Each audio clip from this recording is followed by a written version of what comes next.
Hey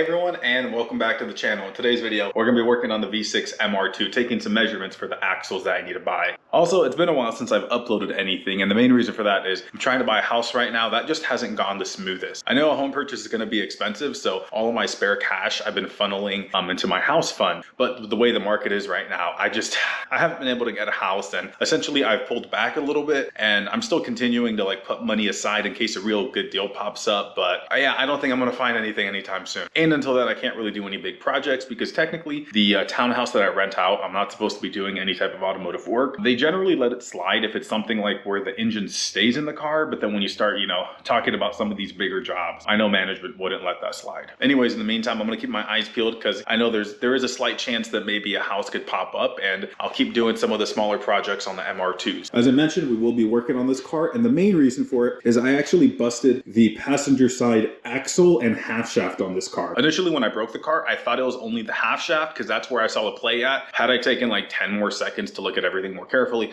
I would have realized that I would have also busted the axle as well. Because I have recently taken off an axle, I know it's going to be pretty easy. Sometimes the axles can get seized in there and it's just a huge pain. But in this situation, I don't have to worry about it. I know I'm going to have to do the bolt or undo the bolt for the axle, the tow arm. I'm going to have to take off the crash bolts, and then there is the brake caliper that I'll take off, and I will have to unclip it from right here so I have the room to move everything. There is one thing I don't like about the current axles that are on this car. If you look at, they don't actually have that much thread engagement. These were the axles that came on the car when I got it, and that was something I've always been worried about, but surprisingly, they have never actually come loose. That's something I'm gonna talk to whoever I buy these about to see if I can get just a little bit extra so I can get more thread engagement. Aside from the measuring tape, I have everything I'm gonna need. So a flathead, a 19, 17, breaker bar, I got my impact, and then some miscellaneous sockets. So this thing should be out in just about 5 to 10 minutes.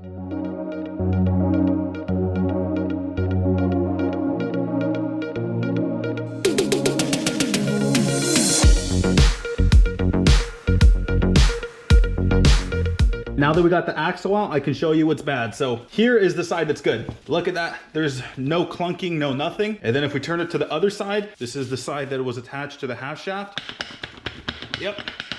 That is bad and no good. I plan on getting a couple different quotes, and just some of the basic information they said they would need is obvious stuff. So like, what is the spline count on each end and things of that nature. They also want to know what the compressed length of this axle is. And then the other thing is I'm gonna have to put this all back together, and then I'm gonna measure from the back side of the wheel bearing right there all the way to the half shaft. Based off of that, they'll be able to give me a quote. Also, I'm gonna give them stuff like, what do I use the car for, power levels and things of that nature. Right now the plan is we'll put this back together and we'll take that first measurement.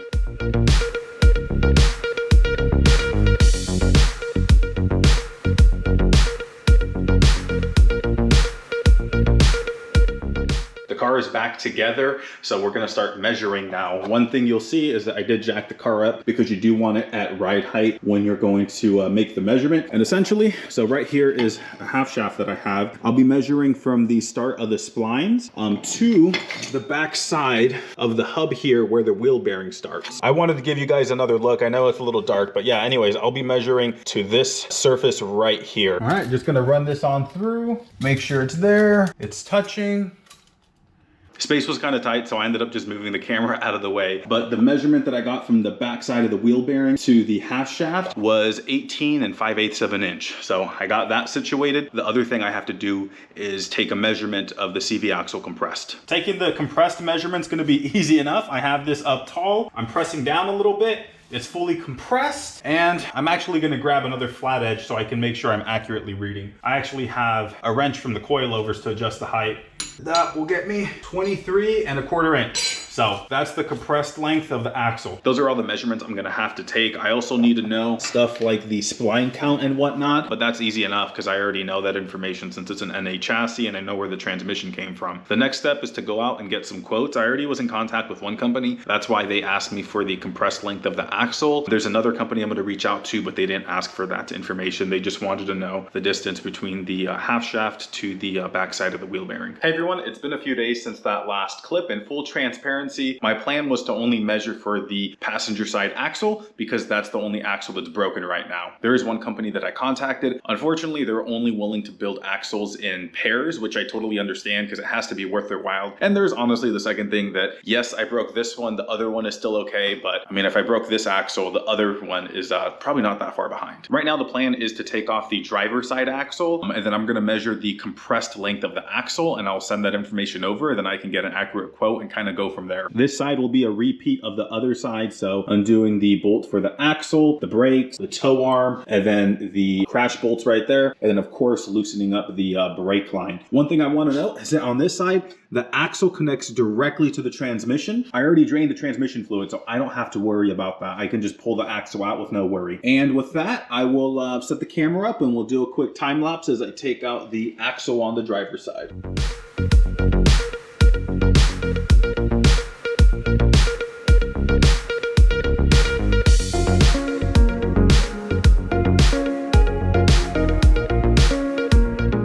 I got the CV axle out, and I gotta tell you, it went extremely smooth in my situation. When you have something that's been in there for years, it can get seized up and a huge pain to dislodge. So anyways, normally it doesn't come out that easy. As for the axle itself, it does have some play on the outer edge.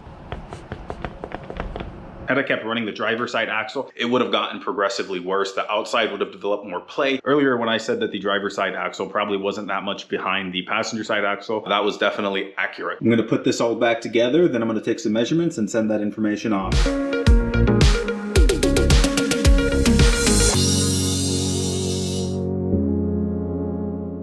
Everything's back together, so it's time to start taking measurements. On this one, I'm gonna measure from the backside of the wheel bearing. From there, I'm gonna measure over here to the axle seal. I have 18¼ inch between the backside of the wheel bearing to the axle seal. Gonna take the compressed measurement of the driver's side CV axle. So I got this all the way up. I'm trying to make sure it's all the way up. I had to remeasure the other one because it was slightly off, or like it wasn't completely upright. It is, oh, I had that backwards.